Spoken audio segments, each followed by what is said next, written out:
Okay, guys, now we are going to start the objective of HRM. Fine, the objective of HRM are 14 points. First one is achieving main targets of organization. Organization के जो भी main targets हैं, goals हैं, उसको achieve करना होता है. Second, maintain human relations. Employ के साथ बेटर रिलेशंस मेंटेन करना, ये भी ऑब्जेक्टिव रहता है एक एचआरएम का, कि आपके एम्प्लॉयज आपसे खुश रहें. Coordination of objective. अब देखो यहाँ पे कोऑर्डिनेशन ऑफ ऑब्जेक्टिव यानी कि कंपनी के और एम्प्लॉय के अलग अलग ऑब्जेक्टिव होते हैं. कंपनी एम्प्लॉय से अच्छा काम करवाना और ग्रोथ चाहती है, जबकि एम्प्लॉय भी वो चाहता है कि एम्प्लॉय उसका प्रमोशन हो, उसको बढ़ती मिले. फाइन, तो ये उसका पर्सनल गोल रहता है. तो यहाँ पे क्या है, एचआरएम के अंदर हम कोऑर्डिनेशन एस्टेब्लिश करते हैं कि एम्प्लॉय का गोल और ऑर्गेनाइजेशन का गोल दोनों साथ साथ में सक्सेस हो. Facilities and opportunities.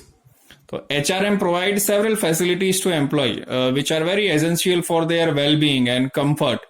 HRM provide opportunities to grow personality. Fifth, maximum use of man power. Man power भी एक एम्प्लॉय का दूसरा वर्ड है. एम्प्लॉय के देखो पर्सनल भी नाम होता है, एम्प्लॉय को मैन पावर भी बोलते हैं, एम्प्लॉय को ह्यूमन रिसोर्स भी बोलते हैं. तो डोंट एवर बी कंफ्यूज्ड. तो maximum use of man power HRM के अंदर हमारा एक ही ऑब्जेक्टिव है कि हमको एम्प्लॉयज को बहुत अच्छे से यूज करना है, उसको मतलब काम उससे पूरा निकलवाना है और उसको सेटिस्फाइड भी रखना है. सिक्स्थ क्या है, analysis of human needs and satisfaction. तो HRM looks to the need of human, that is physical, social, job satisfaction, love and respect as per Maslow's theory of motivation. तो 12th के अंदर आपको मैस्लो की theory आई होगी, ठीक है, अभिप्रेरणा या तो फिर ऐसा कुछ था. फाइन, मोटिवेशन की थियरी जो मैस्लो ने बनाई थी. तो उसके हिसाब से हमको एम्प्लॉयज की physical need, social need, job satisfaction need, love, respect और उसकी जो अचीवमेंट की नीड थी वो सारी हमको सेटिस्फाइड करनी होती है ताकि वो खुश होकर के काम कर सके. 7th क्या है, develop the man power. So one of the most important objective of HRM is to develop the man power to the highest possible level by experience, यानी कि अपने अनुभव के एक्सपीरियंस के हिसाब से वो सबसे ऊंचे दर्जे का एम्प्लॉय बने. उसको ट्रेनिंग दे करके, उसको गाइडेंस प्रोवाइड करके, क्लियर, और अपॉर्चुनिटी प्रोवाइड करके, यानी कि नए नए चैलेंजिंग काम देंगे तो वो उसको खुद के ग्रो करने की अपॉर्चुनिटी होती है. तो ये सारी चीजों से हम एम्प्लॉय को, मैन पावर को डेवलप कर सकते हैं ऑर्गेनाइजेशन में.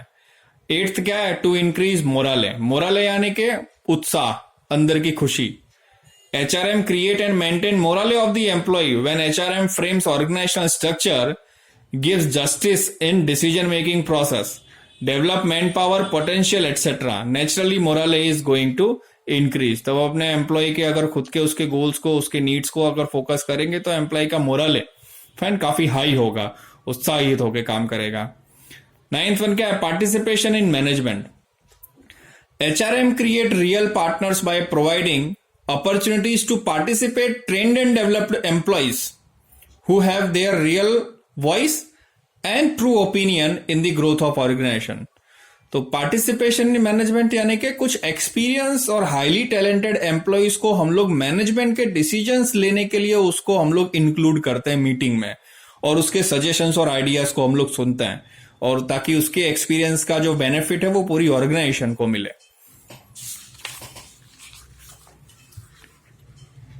10th क्या है, to provide leadership. Management can provide effective leadership, fine, only when they are sure of enough and correct knowledge about the employees. जब एम्प्लॉय के बारे में हमको करेक्ट नॉलेज रहेगा, इनफ नॉलेज रहेगा, तभी हम लोग एम्प्लॉय को एक प्रमोशन दे सकते हैं और उसको चैलेंजिंग टास्क दे सकते हैं जिससे उसके अंदर लीडरशिप की स्किल डेवलप हो. 11th क्या है, to maintain stability in employ. HRM works for stability of employees. For this purpose, it provides necessary support and remove any kind of injustice, fine, among various levels and provide facilities etc. तो stability maintain करना यानी कि अच्छे talented employ को हमको organisation के अंदर maintain भी करना है, ठीक है, उनको नेसेसरी सपोर्ट प्रोवाइड करना है, और जो भी इनजस्टिस उनके साथ हुआ ऑर्गेनाइजेशन में, फाइन, उनको जो भी चीटिंग हो रही हो या गलत हो रहा हो उसको दूर करना. 12th क्या है, minimize social and economic evils.